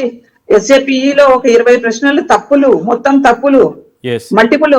20 ప్రశ్నలకి దాదాపు 1, 2, 3, 4 ఏది పెట్టినా రైటే. ఏది పెట్టినా రైటే. 2 పెట్టినా నేను రైటే, నా వెనకాల అతను 3 పెట్టినా రైటే, నా ముందు అతను 4 పెట్టినా రైటే. అది ఎట్లా? ఒక పేపర్ సెట్టర్ పేపర్ తయారు చేసేటప్పుడు దానికి ఒక బ్లూ ప్రింట్ ఉంటుంది, ఆ బ్లూ ప్రింట్ ప్రకారం తయారు చేయాలి. అదంతా లేకుండా ఇష్టం వచ్చినట్టు దాన్ని బేస్ చేసుకొని లేకుండా పేపర్ తయారు చేసి 20 ప్రశ్నలు తప్పించి మమ్మల్ని అన్యాయం చేసిండు. మరి మేము ఎవరిని అడగాలి? 300 మంది కేసులు కోర్టులో కేసులు పడ్డాయి. మీరందరూ ఒక్కటి మిస్ అయ్యారు నాకు అనిపిస్తోంది. సరే, చాలా మంది ప్రతిపక్ష నేత దగ్గరికి వెళ్ళారు, జగన్మోహన్ రెడ్డి గారిని కలిశారు, చెప్పుకున్నారు. కానీ పవన్ కళ్యాణ్ గారు ఉన్నారు కదా, ఆయన ఎక్కడైనా అన్యాయం జరిగితే వచ్చి ప్రశ్నిస్తారు కదా, ఆయన దృష్టికి ఇది వెళ్ళలేదేమో అని నాకు అనిపిస్తోంది. అయ్యో సార్, పవన్ కళ్యాణ్ దగ్గరికి వెళ్ళాల్సిన అవసరం లేదు సార్. ఆయన ఆంధ్రప్రదేశ్ లో లేరు, మీకు తెలియదు సార్. ఆయన ఆంధ్రప్రదేశ్ లో లేరు. ఆంధ్రప్రదేశ్ కు డిప్యూటీ సీఎం గారే, కానీ ఆయన ఆంధ్రప్రదేశ్ లో ఉండరు. ఇట్లా సమస్యలు ఉన్నప్పుడు ఉండరు. ఎలక్షన్ కు ముందు ఉంటారు ఆంధ్రప్రదేశ్ లో, ప్రచారం కోసం ఉంటారు, రావడం కోసం ఉంటారు. ఇప్పుడు ఉండరు సార్ ఆంధ్రప్రదేశ్ లో, కనిపించారు. ఆయన అడ్రస్ లేరు డిప్యూటీ సీఎం గారు. ఇదంతా నారా లోకేష్ తప్పిపోయినట్టే. పవన్ కళ్యాణ్ గారు కొద్దిగా ఎక్కడ ఉన్నా కూడా వచ్చి మీడియా ముందుకు వచ్చి మా నష్టపోయిన డిఎస్సీ అభ్యర్థులకు ఏ మాత్రం సమాధానం చెప్పాలి ఇప్పుడు ఖచ్చితంగా. తప్పిపోయిన వ్యక్తి తప్పుల్ని ఏం ప్రభుత్వంలో మెంబరే కదా ఆయన కూడా. నేను మాట్లాడచ్చా? Yes madam. లవకుమారి గారితో మాట్లాడే ముందు, లవకుమారి గారు మీ దగ్గరికి వస్తున్నాను. లవకుమారి గారు, సరే అండి, చాలా ఆలస్యమైంది మీతో మాట్లాడించడానికి. ప్రధానంగా జీవోలను మార్చి అభ్యర్థులను మార్చి ఏ రకంగా స్కామ్ కి తెరతీశారనుకుంటున్నారు? ఏ రకంగా అన్యాయం చేశారు నిజమైన అభ్యర్థులకి? నా పేరు లవకుమారి, మాది east Godavari district, SAPE sir నేను. అయితే open and reservation cut off marks లేకుండా మొదటిసారి ఏపీ డిఎస్సి చరిత్రలో డిఎస్సి రిక్రూట్మెంట్ అనేది జరిగింది. ఈ విషయం గురించి అడిగితే అధికారుల దగ్గర సమాధానం అనేది లేదు. రిజర్వేషన్ అభ్యర్థులు నష్టపోయారు. అధికారులు ఫలానా ర్యాంకు అని లాస్ట్ ర్యాంక్ అని చెప్పి ఓపెన్ కట్ ఆఫ్ గురించి చెప్పకుండా తప్పించుకుంటూ ఉన్నారు. Open and reservation of marks కోసం కూడా అడుగుతూనే ఉన్నాం సార్, ఎవరో ఆన్సర్ ఇవ్వలేదు. ఏపీ గవర్నమెంట్ కి, విద్యాశాఖకి, డిఎస్సి అభ్యర్థులు ఒకటే సవాల్ చేస్తున్నాం. పోస్ట్ ప్రిఫరెన్స్ కేసులో ఉన్నత పోస్ట్ ఇవ్వాలని చెప్పి కోర్టు తీర్పిచ్చిన ఎందుకు అమలు చేయడం లేదు? సెకండ్ వన్ వచ్చి ట్రైబల్ పోస్ట్ జనరల్ డిఎస్సిలో కలపకూడదని చెప్పి తెలిసి కూడా ఎందుకు ఇలా చేశారు? తర్వాత 77 జీవో ప్రకారం హారిజెంటల్ రిజర్వేషన్ వాళ్ళకి రోస్టర్ ఉండదు, కానీ మీరు రోస్టర్ చూపించారు. ఇది 77 జీవోకి విరుద్ధం. సుప్రీంకోర్టు తీర్పు ఇచ్చింది, వ్యతిరేకం అని చెప్పింది. అయినా వీళ్ళెవరు కూడా పట్టించుకోవట్లేదు. 77 జీవో ప్రకారం మెరిట్ వచ్చిన ఎస్సీ ఎస్టీ బీసీ ఈడబ్ల్యూఎస్ అభ్యర్థులు ఓపెన్ లో ఫిల్ చేయకుండా రిజర్వేషన్ లోనే ఎందుకు ఫిల్ చేశారు? ఇది సుప్రీంకోర్టు తీర్పు వ్యతిరేకమని తెలుసు. సెలక్షన్ లిస్ట్ లో కట్ ఆఫ్ ఎందుకు చూపించలేదు? సెలక్షన్ లిస్ట్ ని వెబ్సైట్ నుంచి ఎందుకు డిలీట్ చేశారు? ఎగ్జామ్ రాసిన వాళ్ళందరికీ కూడా డాట్స్ వచ్చాయి. ఈవెన్ నాకు కూడా వచ్చినాయి 25 డాట్స్. స్క్రీన్ రికార్డ్ ఇవ్వమని అడిగినాము, తర్వాత సీసీ ఫుటేజ్ ఇవ్వమని అడిగాము. కోర్టు ఎన్ని చెప్పినా వీళ్ళు ఎందుకు వినడం లేదు? సుప్రీంకోర్టు తీర్పు ప్రకారం ఏ ఉపాధ్యాయుడైనా సరే టెట్ ఖచ్చితంగా పాస్ అవ్వాలి, డిఎస్సి ఎగ్జామ్ రాయాలి. మరి రాయకుండా స్పోర్ట్స్ కోటా కింద 421 పోస్ట్ డైరెక్ట్ గా ఎలా ఫిల్ చేశారు సార్? అంటే కొద్దిసేపటి క్రితమే అధికారులు ప్రెస్ మీట్ పెట్టినప్పుడు జర్నలిస్టులు అడిగారు. దానికి వారు చెప్పిన సమాధానం ఏంటంటే ఇది ఒక పాలసీ నిర్ణయం, ప్రభుత్వం తీసుకున్నటువంటి పాలసీ నిర్ణయం. ఇలాంటి నిర్ణయం గతంలో ఎప్పుడైనా చరిత్రలో ఎప్పుడైనా జరిగిందా? Simple sir. అదే సార్ మేము అడుగుతున్నాము. ఎందుకంటే స్పోర్ట్స్ కోటా అనేది స్పోర్ట్స్ వాళ్ళకి సంబంధించిందే, మేము ఇవ్వద్దని చెప్పట్లేదు. వాళ్ళు అన్ఫిట్ సార్ దానికి. ఎందుకంటే వాళ్ళకి వెజిటేజ్ ఇవ్వండి, డైరెక్ట్ గా జాబ్ ఇచ్చి జాబ్ వచ్చినాక 5 years మీకు టైం ఇస్తాము, మీరు అందులో మీరు బీపీడీ చేయొచ్చు, లేకపోతే యూజీడీ చేయొచ్చు, ఇంకో ట్రైనింగ్ చేయొచ్చు అన్నారు. అది రాంగ్ సార్. నేనేమంటున్నా, మరి జగన్మోహన్ రెడ్డి గారి హయాంలో జాబ్స్ వచ్చినప్పుడు స్పోర్ట్స్ కోటా కింద 3% పర్సెంటేజ్ ఇచ్చారు. ఆ పర్సెంటేజ్ అనేది ఇవ్వమనండి సార్. ఎందుకంటే మేము కూడా చిన్నప్పటి నుంచి ఆడపిల్లలమైన ఒక విలేజ్ లో పెరుగుతున్నప్పుడు కబడ్డీ గాని ఏదైనా ఆడితే మీరు మగపిల్లలా, మీరు గేమ్స్ ఎందుకు ఆడతారు, మీరు ఆడొద్దని తల్లిదండ్రులు గాని చుట్టుపక్కల గాని హేళన చేస్తే కూడా మాకు గేమ్స్ మీద ఉన్న మమకారంతో మేము గేమ్స్ ఆడుకుంటూ డిస్ట్రిక్ట్ లెవెల్, ఫస్ట్ ఎస్జిఎఫ్ మండల స్థాయి, తర్వాత డిస్ట్రిక్ట్, తర్వాత స్టేట్, నేషనల్ కి వెళ్తే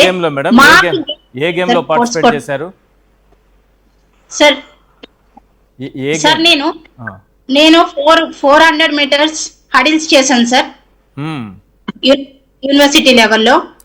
అసలు మాది యాక్సెప్ట్ చేయలేదు, అసలు పెడుతుంటే కూడా తీసుకోలేదు. తర్వాత రిజల్ట్ వచ్చిన నైట్ 1 PM కి ఏ చరిత్రలో లేదు సార్. ఎప్పుడు ఆ టైంకి రిజల్ట్ అనేది రిలీజ్ చేయరు. నైట్ అంతా నిద్రపోకుండా రిజల్ట్ కోసం చూస్తే మాకు మార్క్స్ వచ్చినాయి, మా డేటా ఉంది. మార్నింగ్ నేను మళ్ళీ వెళ్ళి చూస్తే నా డేటా మొత్తం ఖాళీ ఉంది సార్.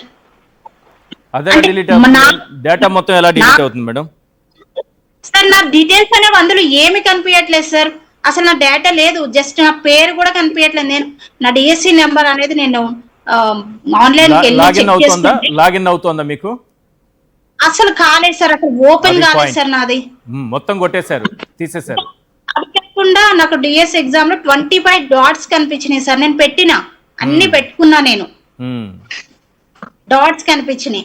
ఇంకోటి ఏంటి సార్, ఇప్పుడు మనము ఏ ఎగ్జామ్ కాంపిటేటివ్ ఎగ్జామ్స్ అన్నప్పుడు ఏ ఎగ్జామ్ లో కూడా 5% అనేది తప్పులుంటే అది మళ్ళీ ఈ ఎగ్జామ్ కండక్ట్ చేయాల్సిందే. అలాంటిది ఇందులో మాకు 21 బిట్స్ ఉన్నాయి సార్ రాంగ్. అదేంటి, ఒక ఇందాక మేడం చెప్పినట్లు ఒక్క క్వశ్చన్ కి 4 ఆన్సర్లు కూడా కరెక్టే. అంటే నేను ఫస్ట్ 1 పెట్టినా కరెక్టే, నా వెనకాల పెట్టినా ఏది పెట్టినా 4 కరెక్టే. ఆ మల్టిపుల్ చాయిస్ ఇచ్చారు, క్వశ్చన్స్ కూడా తిక్కమాకి ఇచ్చారు. అసలు ఆ విధంగా అనేది చేస్తే 5% లోకేష్ గారు ఉన్న చోట 21 క్వశ్చన్లు తప్పు రావడం ఏంటి? లోకేష్ గారు స్టాన్ఫోర్డ్ లో చదివొచ్చారు, ఎంత పగడబందీగా ఎగ్జామ్ నిర్వహించాలో తెలిసిన వాళ్ళు. అలాంటి వ్యక్తి విద్యాశాఖ మంత్రిగా ఉన్న చోట 21 ప్రశ్నలు తప్పులుగా రావడం, ఆప్షన్స్ 4 కరెక్ట్ గా అవడం, ఇది చాలా దారుణంగా ఉంది. ఇది ఇప్పుడు వీటికి మార్క్స్ ఏమైనా ఇచ్చారండి? ఈ 21 ప్రశ్నలకు ఏమైనా మార్క్స్ ఇచ్చారా సార్? మార్క్స్ కొంతమందికి ఒకలాగా ఇచ్చారు, కొంతమందికి అవి ఎలా వచ్చినాయి నాకు రాంగ్ ఇచ్చారు సార్. నాకు తెలిసిన ఒక అమ్మాయికి నేమ్ చెప్పొద్దు, ఆ అమ్మాయికి కరెక్ట్ ఇచ్చారు సార్. అంటే నాకు ఇస్తే ఆమెకి ఇచ్చిన సేమ్ యాజ్ గా ఇవ్వాలి, ఇస్తే అందరికీ ఇవ్వాలి కదండి. ఇప్పుడు రాంగ్ క్వశ్చన్ లోనే రాంగ్ ఆన్సర్ రాంగ్ ఉన్నప్పుడు, క్వశ్చన్ తప్పని తేలినప్పుడు వాటికి అన్నిటికీ మార్క్స్ ఇవ్వాల్సిందే కదా, అందరికీ ఇవ్వాల్సిందే కదా. ఇవ్వలే సార్. 3.5 మార్క్స్ నాకు యాడ్ అయితే వాళ్ళకి 7.5 మార్క్స్ యాడ్ అయినాయి sir. Same questions same answer ఆమెకి పెడితే. నాకు క్యాస్ట్ కూడా పెట్టొద్దు బయట, బట్ నేను అవన్నీ ముందుకు చెప్పాలనుకోవట్లేదు. కానీ డిఎస్సిలో ఎప్పుడు చెప్పుకోలేనంత హైయెస్ట్ స్కోర్ ఇది కాంపిటేటివ్ ఎగ్జామ్ అన్నప్పుడు నాకు తెలిసి 2018 డిఎస్సి నుంచి తెలుసు సార్. 65 to 70 మార్క్స్ వస్తాయి, హైయెస్ట్ వస్తాయి. ఎప్పుడు లేనంత అదిగా 93.5 మార్క్స్ వచ్చినాయి సార్. ఇది కాంపిటేటివ్ ఎగ్జామ్సా లేకపోతే ఏమైనా అసైన్మెంట్స్ స్కూల్లో పిల్లల చేత రాపిచ్చే ఎగ్జామా సార్? ఎట్లా వచ్చాయి? అట్లా చరిత్రలో సార్ చరిత్రలో ఇటువంటి దగా మెగా డిఎస్సి అనేది ఇంకెప్పుడు కూడా ఇది జరగకూడదు. మాకు జగన్మోహన్ రెడ్డి గారు మాకు సహాయం చేస్తారని చాలా ఆశపడుతున్నాము. ఎందుకంటే స్పోర్ట్స్ అంటే సార్ మేము గేమ్స్ ఆడొచ్చినాం, మాకు ఎగ్జామ్ ఎందుకు 100 మార్క్స్ కండక్ట్ చేస్తారు సార్? ఈవెంట్స్ పెట్టాలి సార్. మాకు ఈవెంట్స్ అనేది 100% మాకు events 50 marks events 50 marks exam అనేది కండక్ట్ చేయాలి సార్. చంద్రబాబు నాయుడు గారి హయాంలోనే 2006 అండ్ 1996 అండ్ 2006 లో ఆయన ఈవెంట్స్ తీసుకొచ్చారు. 2008 డిఎస్సి లో కూడా ఈవెంట్స్ ఉన్నాయి. మా ఎగ్జామ్ కే ఎందుకు తారుమారు చేస్తున్నారు? నెక్స్ట్ డిఎస్సి కి మాకు సిలబస్ ఏ విధంగా ఇస్తారు? సిలబస్ ఉంటుందా, ఈవెంట్స్ ఉంటాయా? మాకే కన్ఫ్యూజ్ ఉంది సార్. అంటే ఇప్పుడు కొన్నిటికి ఈ 421 పోస్టులకి డైరెక్ట్ గా తీసేసుకున్నారు కదండి, ఇది పాలసీ నిర్ణయం అని చెప్పారు. వెంటనే మళ్ళీ జీవో మార్చేశారు. అవును సార్, జీవో మార్చేశారు. కొత్త జీవో ఇవ్వడము, రాత్రి మళ్ళీ తీసేయడం, ఈ పోస్టులు ఫిల్ కాగానే మళ్ళీ ఆ జీవోను మార్చేశారు. ఇది కూడా పాలసీ నిర్ణయమే. ఇది పాలసీ నిర్ణయమే, అదే పాలసీ నిర్ణయమే. అవును సార్. సార్ ధర్నా చౌక్ లో విజయవాడలో రిజల్ట్ రాకముందు మేము ధర్నా చేసాం సార్ శాంతియుతంగా. తర్వాత లోకేష్ గారిని కూడా కలవడం జరిగింది సార్. మాకు ఈవెంట్స్ పెట్టండి, అందరూ కూడా మేము గేమ్స్ నమ్ముకున్న వాళ్ళము, మాకు ఈవెంట్స్ కంపల్సరిగా రావాలి. ఎందుకంటే అన్ఫిట్ వాళ్ళందరూ కూడా మా ఎస్ఏపిఈలోకి ఫిజికల్ ఎడ్యుకేషన్ లోకి వస్తున్నారు, సిలబస్ తక్కువ ఉంటుందని. కాబట్టి మీరు ఈవెంట్స్ కండక్ట్ చేస్తే మా గ్రూప్ లోకి ఎవరు వెళ్ళరు. మేము వేరే డిఎడ్ బిఎడ్ చేయాలనుకోం సార్. మేము గేమ్స్ నమ్ముకున్న వాళ్ళం కాబట్టి మేము ఇందులోనే ఉంటాం, మేము వేరే దాంట్లోకి వెళ్ళాం. ఆ సబ్జెక్ట్ తక్కువ ఉన్నాయని చెప్పి అందరూ మా ఎస్ఏ సోషల్ రాస్తున్నారు, ఎస్జిటి రాస్తున్నారు, అన్ని రాస్తున్నారు. ఈవెన్ బీపీడీ సర్టిఫికెట్లు పక్క రాష్ట్రాలకు వెళ్ళి కొనుక్కొని తెచ్చుకుని కూడా ఎగ్జామ్ రాస్తున్నారు సార్. మేము అలా గేమ్స్ నమ్ముకున్నాం కాబట్టి మాకు ఈవెంట్స్ కూడా 100% కావాలి సార్. ఈవెంట్స్ పెడితే కూడా మాలోకి ఎవరు రారు. ఈ పర్సెంటేజ్ అనేది సర్టిఫికేట్ పర్సెంటేజ్ అనేది గుర్తించాలి, కానీ డైరెక్ట్ గా జాబ్ ఇవ్వద్దు. పర్సెంటేజ్ ఇవ్వండి, 3% 1% మార్క్స్ యాడ్ చేయండి, అంతవరకే. గానీ మా దాంట్లో వేరే వాళ్ళు రాకుండా చూడండి సార్.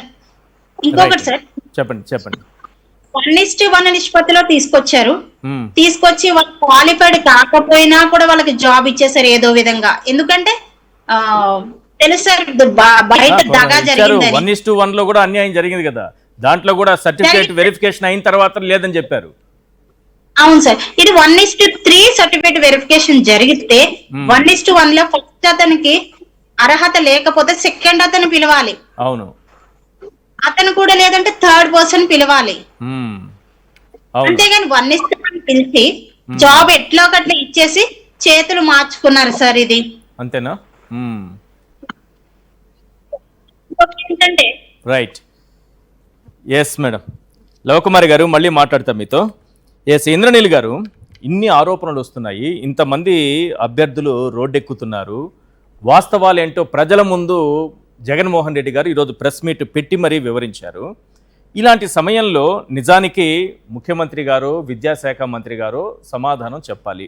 లేదంటే ప్రపంచంలో విజ్ఞానవంతులుగా పేరు పొందినటువంటి కొందరు మంత్రులు ఉన్నారు కదా, అనిత గారు, పయ్యావుల కేశవ్, నిమ్మల రామానాయుడు, ఇలాంటి వాళ్ళు వచ్చినా వాళ్ళు, ఎందుకంటే వాళ్ళు అన్ని సబ్జెక్టుల మీద మంచి గ్రిప్ ఉన్న వాళ్ళు, ప్రపంచంలో ప్రతి సబ్జెక్టు మీద అవగాహన ఉన్న వ్యక్తులు కదా, వాళ్ళైనా వచ్చి పెట్టాలి. ఇవి కాకుండా విద్యాశాఖ అధికారులతో ప్రెస్ మీట్లు పెట్టిస్తున్నారు. ఫస్ట్ టైం ఈ ఒక్క విషయంలో మాత్రమే అధికారులు బయటకు రావడం. మిగతా అన్నింటికి మేడం గారు వస్తారు, ప్రపంచ మేధావులు వస్తారు.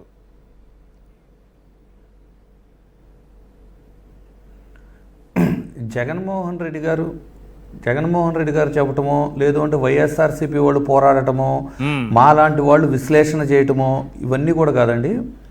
ఫస్ట్ ఆఫ్ ఆల్ గుర్తుపెట్టుకోండి, డిఎస్సి రాసిన బాధితులే బయటకు వచ్చి క్లిస్టర్ క్లియర్గా సామాన్య ప్రజలకు సైతం ఇందులో జరిగిన అవకతవకలు ఏ స్థాయిలో జరిగాయో వివరిస్తున్నప్పుడు ప్రజలకి ఈ పాటికి ఏం జరిగిందో చాలా క్లియర్గా అర్థమైపోయింది. ఈ డ్యామేజ్ కంట్రోల్ ఎలా చేయాలి అనే దాంట్లో అంటే మంత్రులు వచ్చి కూర్చొని దాన్ని పార్టీల మీద పడకుండా ఉండటానికి అధికారుల మీద తోసేయటానికే ఈ మీటింగ్లు. అయితే ఇక్కడ ఒకటి గుర్తుపెట్టుకోండి, ఫస్ట్ ఇది ఎప్పుడైతే ఈ స్పోర్ట్స్ కోటా రిలేటెడ్ జీవో మార్చారో యాక్చువల్గా ఆ రోజు నుంచే ఒక పథకం ప్రకారం ఇది ప్రారంభమైపోయింది. కానీ పాపం ఈ స్పోర్ట్స్ కోటా జీవో మార్చినప్పుడు నిజంగా నేషనల్ లెవెల్లో మెడల్స్ సాధించిన వాళ్ళంతా చాలా సంబరపడి ఉంటారు. ఈసారన్నా మనకి ఎగ్జామ్ ఇవన్నీ లేవు, కేవలం స్పోర్ట్స్ మెడల్స్ ఆధారంగా మనకి ఉద్యోగం వస్తుంది అంటే నేషనల్స్లో గోల్డ్ మెడల్ సాధించిన మనకి డెఫినెట్లీ ఈసారి జాబ్ వస్తుంది అని. పాపం వాళ్ళకి ఆ రోజు తెలియదు ఈ 421 జాబులు ఎగ్జామ్ లేకుండా కండక్ట్ చేస్తుంది, మెరిట్లోనూ మీరు ఫస్ట్ ఉండి నేషనల్స్ వరకు ఆ క్రీడల మీద అభిమానంతో ఆడి గెలుచుకున్న మీకోసం కాదు, మా వారి కోసం, మా సొంత మనుషుల కోసం ఈ జీవో మార్చారు అనేది పాపం వాళ్ళు ఆ రోజు అర్థం చేసుకోలేపారు. అయితే ఈరోజు జగన్మోహన్ రెడ్డి గారు జంజీ గురించి ఒక విషయం చెప్పారు. అవును, మీరు జంజీ ఇప్పుడు చూస్తుంది, కాక్రోచ్లు కూడా మళ్ళీ వస్తాయి, మీరు జాగ్రత్త పడాల్సిందే, మీరు బయటకు వచ్చి ఆన్సర్ చేయాల్సిందే అని చెప్పారు. ఎస్, ఈ రోజున ఈ జంజీ వచ్చిన తరువాత మీరు గుర్తుపెట్టుకోండి, గత 3 దశాబ్దాలుగా వాళ్ళు ఒక నేరేటివ్ క్రియేట్ చేసుకొని అసత్యాలని వాళ్ళ చేతిలో ఉన్న మీడియా అంటే సాంప్రదాయబద్ధంగా ఉన్న మీకు అంటే పేపర్ మీడియా అవ్వచ్చు, టీవీ మీడియా, డిజిటల్ మీడియా అవ్వచ్చు, వీటిని అడ్డం పెట్టుకొని ఒక నేరేటివ్ని, అసత్య ప్రచారాలను ప్రజల్లోకి బలంగా తీసుకెళ్లటం వలన ఎన్నికలు గెలవచ్చు అనే నేరేటివ్తోనే 3 దశాబ్దాలుగా నడుపుకుంటూ వచ్చారు. కానీ మీరు కానీ గత ఒక 1 year 1.5 yearగా నోటీస్ చేయండి సార్, మేజర్గా ఈ జంజీ అంటే చేతిలో మొబైలు, ఇంటర్నెట్ అండ్ ఎడిషనల్గా ఇప్పుడు ఏఐ ఈ వచ్చిన తర్వాత వాళ్ళు చేసే అసత్య ప్రచారాలకి 15 నిమిషాల వ్యవధిలో వాస్తవాలు ఏంటి అనేది విత్ మీమ్స్ వాళ్ళు రీపోస్ట్ చేయగలుగుతున్నారు. అంటే ఈ రోజున జంజీ ఒక ఫ్యాక్ట్ చెక్కర్ లాగా తయారయ్యారు. మీరు చూడండి, మీకు ఒక బెస్ట్ ఎగ్జాంపుల్ ఏంటంటే తిరుమల దేవస్థానంలో అన్యమత ప్రచారాన్ని అసలు ఎవరు ఆ జీవో ఇచ్చి ఆపారు? 2 దశాబ్దాల నుంచి ఆ జీవో కాపీ ఏ పొలిటికల్ పార్టీ కూడా తీసుకొచ్చి ఒక స్టాండ్ తీసుకొని చూపించుకోలేకపోయింది. బాబు ఇది వైఎస్ రాజశేఖర రెడ్డి గారు చేసింది, అన్యమత ప్రచారాలను ఆపింది ఆయన అని. కానీ ఈ జంజీ దాన్ని కూడా ఆ జీవో కాపీలతో సహా తీసుకొచ్చి ఈ జనాలకి నిజమేంటి వాస్తవం ఏంటో చెబుతుంది. అంటే తప్పు చేయటం, దొరికిపోవటం, అదేదో సినిమాలో ఉంటుంది, గంట కొట్టేయాలంటే ఎలా, కొట్టాలంటే ఎలా అన్నట్టు. ఇట్లా ఈ దొరికిపోవటం అనేది చూడండి, ఏ తప్పు చేసినా ½ an hour గ్యాప్ లేకుండా దొరికేస్తున్నారు ఇప్పుడు కూటమి ప్రభుత్వం వాళ్ళు. మీరు వినాలన్నారు, ఏది పవన్ కళ్యాణ్ గారు మరి ప్రశ్నిస్తా అని పార్టీ పెట్టారు కదా, ఇది ఎందుకు ప్రశ్నించట్లేదని మీరు ఇంకో 2-3 సార్లు ఈ క్వశ్చన్ అడిగారు అనుకోండి, ఆయన ఏమంటారు తెలుసా? నిన్న స్టీల్ ప్లాంట్కి వెళ్ళి నాకు అనుభవం లేదుగా, నేను ఎట్లా మాట్లాడతా అన్నారు. రేపేం చెబుతారు? నేను చదువుకుందే 10th క్లాసు, నేను డిఎస్సి గురించి ఏం మాట్లాడతా అంటారు. ఇప్పుడు ఆయన ఇన్వాల్వ్ చేయాల్సిన అవసరం కూడా లేదనుకుంటా నేను. సో ఇవన్నీ ఎలా అంటే సార్, ఆయన అనుభవము, ఆయన యొక్క అంటే అనుభవమే కాదు అవగాహన, ఈ 2 ఎప్పుడు బయటకు వస్తాయి అంటే జగన్మోహన్ రెడ్డి గారిని విమర్శించడానికో, జగన్మోహన్ రెడ్డి గారి మీద అసత్య ప్రచారాలు చేయటానికో, అంటే 30,000 మంది అమ్మాయిల్ని దొంగిలించబడ్డారు ఎన్ని చెబుతారు చూడండి, ఇలాంటి వాటికి, లేదు చంద్రబాబు గారిని కాపాడటానికి. ఇంకొక విషయం సార్, అంటే డిఎస్సికి సంబంధం లేదు, ఒక్క విషయం చెప్పాలనుకుంటున్నాను నేను.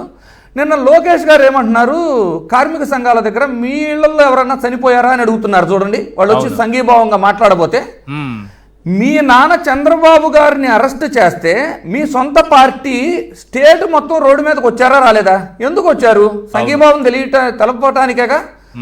అలాగే కాన్సర్ట్లు నడిపారు కదా, ఇది కాక పక్క పార్టీ అధినాయకుడు అయితే రోడ్ల మీద పొర్లు దండాలు పెట్టారు కదా సంఘీభావం తెలపడానికి. వాళ్ళ ఇంట్లో వాళ్ళని అరెస్ట్ చేశారా? మరి అక్కడ ప్రాణాలు కోల్పోతు, మరి అరెస్ట్కే అంతమంది వస్తే మరి అక్కడ ప్రాణాలు కోల్పోయారు కదా.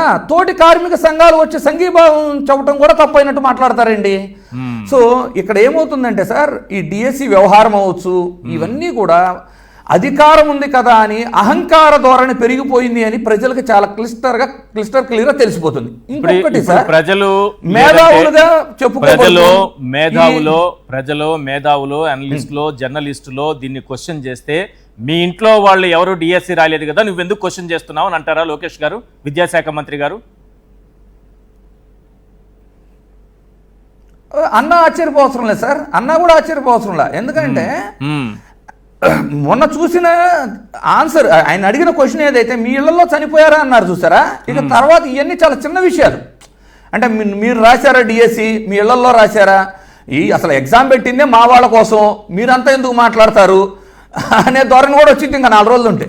అయితే ఒకటి గుర్తుపెట్టుకోండి సార్, కోర్టులు ఏ రోజుకైనా ఇన్ని అవకతవకలు జరిగినప్పుడు కోర్టులు డెఫినెట్లీ 1 సంవత్సరం లేట్ అవ్వచ్చు, 2 ఏళ్ళు లేట్ అవ్వచ్చు, దీనిని సిబిఐకి ఇవ్వటం అనేది గ్యారెంటీగా జరుగుతుంది. ఎందుకంటే ఇందులో జరిగిన అవకతవకలు ఇన్ని 1 కాదు 2 కాదు సార్, ఎన్ని ఎగ్జాంపుల్స్ కనబడుతున్నాయి. సో డెఫినెట్లీ దీన్ని సిబిఐకి ఇస్తారు, దాన్ని ఫేస్ చేయాల్సి వస్తారు, వాటన్నిటికి కూడా వాళ్ళు సిద్ధంగా ఉండాల్సి వచ్చింది. కానీ ఈడ ఎంత దారుణంగా సార్, నిజంగా విదేశాల్లోనే చదువుకొని ఇంత తెలివితేటలు ఎన్ని ఉంటే ఒకవేళ నిజంగా తప్పు చేయాలంటే ఇంత దారుణంగా దొరికిపోయే విధంగా అయితే చేయకూడదు సార్. రైట్. ఒక జెన్జీ గురించి మాట్లాడారు కదా మీరు. జేడి లక్ష్మీనారాయణ గారు చెప్పండి ఒక్క విషయం సార్, ఒక్కటి చెప్పండి. జేడి లక్ష్మీనారాయణ గారు, జయప్రకాష్ నారాయణ గారు మరి యూత్ని అడ్రస్ చేస్తూ పలు సందర్భాల్లో వచ్చి మాట్లాడేవాళ్ళు కదా. మరి డిఎస్సిలో ఇంత అన్యాయం జరిగితే ఇప్పుడు వచ్చి నిజంగా సక్రమంగా జరిగిందా లేదు, ఇది ఎలా జరిగింది అని వాళ్ళు కూడా మాట్లాడాలి కదా సార్. ఇప్పుడు ఎందుకు మౌనంగా ఉంటున్నారు వాళ్ళు? కరెక్ట్, మంచి ప్రశ్న అడిగారు. రైట్, చూద్దాం ఎవరెవరు బయటకు వస్తారో, ఎవరెవరు ప్రశ్నిస్తారో చూద్దాం. ప్రశ్నించిన వాళ్ళని మీ ఇంట్లో వాళ్ళు ఏమన్నా రాశారా, డిఎస్సి రాశారని లోకేష్ గారు ఏమైనా సమాధానం ఇస్తారేమో, అది చూద్దాం. జెన్జీ గురించి మాట్లాడారు కాబట్టి జగన్మోహన్ రెడ్డి గారు ఇదే అంశం పైన జెన్జీ కాదు జన్ ఆల్ఫా అని కూడా అన్నారు. ఒకసారి జగన్మోహన్ రెడ్డి గారు ఏమన్నారు ఆ బయట ఉంటే ఒకసారి ప్లే చేయండి సార్. ప్రశ్నించిన ఏ ఒక్కరిని కేసులు, అరెస్టులు, ఎవరైనా మీరు ప్రశ్నించండి, ఎక్కడైనా కానీ ప్రశ్నిస్తే చాలు కేసులు, అరెస్టులు, భయపెట్టడం. ఇది చంద్రబాబు నాయుడు గారికి ఒక్కటి గట్టిగా చెప్పాలి. అయ్యా చంద్రబాబు నాయుడు గారు, ఇప్పుడు ఉన్నది జెన్ జీలో ఉన్నాం, జెన్ ఆల్ఫా కూడా వచ్చేసింది. నువ్వు గన ఈ మాదిరిగా తప్పు చేసినాక ఈ మాదిరిగా ఇబ్బందులు పెట్టే కార్యక్రమాలు ఒప్పుకోకుండా ఇబ్బందులు పెట్టే కార్యక్రమాలు చేస్తే కాక్రోచెస్ లేస్తాయి. ఆంధ్ర రాష్ట్రంలో మేము కూడా కాక్రోచ్ అనుకో. ఇన్ని ఆధారాలు ఉన్నాయి కాబట్టి సిబిఐ దర్యాప్తును అడుగుతా ఉన్నాం. అందుకే రైట్. నవిత గారు, ఈ అక్రమాలన్నీ వెలుగులోకి రావాలంటే, మీ అందరికీ న్యాయం జరగాలంటే సిబిఐ స్థాయిలో ఒక ఎంక్వైరీ జరగాలంటారా? ఎందుకంటే నీట్ విషయంలో చూసాం, సిబిఎస్ఈ విషయంలో చూసాం, సో డిఎస్సి విషయంలోనూ కూడా ఎంక్వైరీ జరగాలని భావిస్తున్నారా? ఖచ్చితంగా సార్, ఎందుకంటే సిబిఐ విచారణ వేస్తేనే ఇందులో ఉన్న అక్రమాలన్నీ బయటపడతాయి, మాలాంటి వాళ్ళకి న్యాయం జరుగుతుందని మేము ఆశిస్తున్నాం. కాబట్టి కంపల్సరీగా సిబిఐ విచారణ జరగాలి సార్, అదే మేము జగన్మోహన్ రెడ్డి గారిని వేడుకుంటున్నాం. రైట్. జెన్జీ గురించి ప్రస్తావించారు జగన్మోహన్ రెడ్డి గారు. జెన్జీ అంటే మీరే. అవును సార్.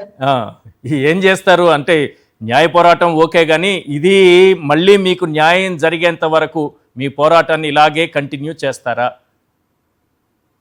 ఖచ్చితంగా సార్, ఎందుకంటే మాకు ఓపెనంత వరకు మేము ఖచ్చితంగా పోరాటం చేస్తాం. దానికి మాకు జగన్మోహన్ రెడ్డి గారు తోడైతే ఖచ్చితంగా న్యాయం జరుగుతుందని మేము ఆశిస్తున్నాం సార్. సార్ శేఖర్ రెడ్డి గారు, సిబిఐ ఎంక్వైరీ జరగాలంటే అక్కడ ఉన్నది ఎవరు? విద్యాశాఖ మంత్రిగా ముఖ్యమంత్రి గారి తనయుడు చంద్రబాబు నాయుడు గారు సుపుత్రుడు గారు.